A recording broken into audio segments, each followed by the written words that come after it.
უკვე საათზე მეტია, რაც მამუკა ხაზარაძე და ბადრი ჯაფარიძე იმყოფებიან კოალიცია ლელოძლიერი საქართველოს ოფისში. ისინი ხვდებიან საკუთარ თანაგუნდელებს და როგორც კი მათ დატოვეს რუსთავის ციხემად გადმოინაცვლეს პარტიის ოფისში. უნდა ითქვას, რომ დღეს აქ პარტიის წევრების განსაკუთრებული მობილიზებაა, ვინაიდან რაც ბუნებრივია, ვინაიდან მათ 74 დღის განმავლობაში, როდესაც მამუკა ხაზარაძე და ბადრი ჯაფარიძე იმყოფებოდნენ საპყრობილეში, არ ჰქონდათ საშუალება პარტიის წევრებს რომ გასაუბრებოდნენ ლიდერებს და ახლა ეს შესაძლებლობა მათ მიეცათ. ხაზარაძე და ჯაფარიძე არიან თავისუფლები და ისინი იმყოფებიან ახლა პარტიის ოფისში. როგორც ჩვენ გვაქვს ინფორმაცია, ახლა პოლიტიკური საბჭოს წევრები მართავენ შეხვედრას დახურულ კარს მიღმა და ჩვენ მოვისმინეთ უკვე მამუკა ხაზარაძის პირველი კომენტარი, რომ მათი გეგმა არ იცვლება და ისინი იღებენ არჩევნებში მონაწილეობა. შესაბამისად, ჩვენთვის ახლა რაზე მსჯელობენ პარტიაში არის უცნობი.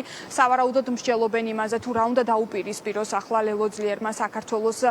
ლელოძლიერმა საქართველომ ბიძინა ივანიშვილისა და ქართული ოცნების მცდელობას, რომ შეიტანოს ოპოზიციურ ფლანგზე დისონანსი და დაპირისპირება. სწორედ ეს იყო მამუკა ხაზარაძის და ბადრი ჯაფარიძის სათქმელი, როდესაც მათ დატოვეს ციხე, რომ ეს აქტი, რომელიც გამოსცა მიხეილ ყაველაშვილმა, შეწყალების აქტი იყო მუხანათური აქტი და ბინძური გადაწყვეტილება და სწორედ ისახავდა მიზანს, რომ გარკვეული დაპირისპირება შეეტანა ოპოზიციურ ფლანგზე. საინტერესოა თუ გაკეთდება ამ პოლიტიკური საბჭოს წევრების შეხვედრის დასრულების შემდეგ რაიმე განცხადება ლელოძლიერ საქართველოში. ჩვენ გვაქვს მოლოდინი, რომ შესაძლოა დღეს კიდევ ერთხელ მიმართონ მამუკა ხაზარაძემ და ბადრი ჯაფარიძემ საზოგადოებას, თუმცა უფრო მეტი დეტალი ამ შეხვედრის შემდეგ გაირკვევა. ჩვენ ბუნებრივია რჩებით ადგილზე და მოვლენების განვითარების შესაბამისად მაყურებელს მივაწვდით ინფორმაციას.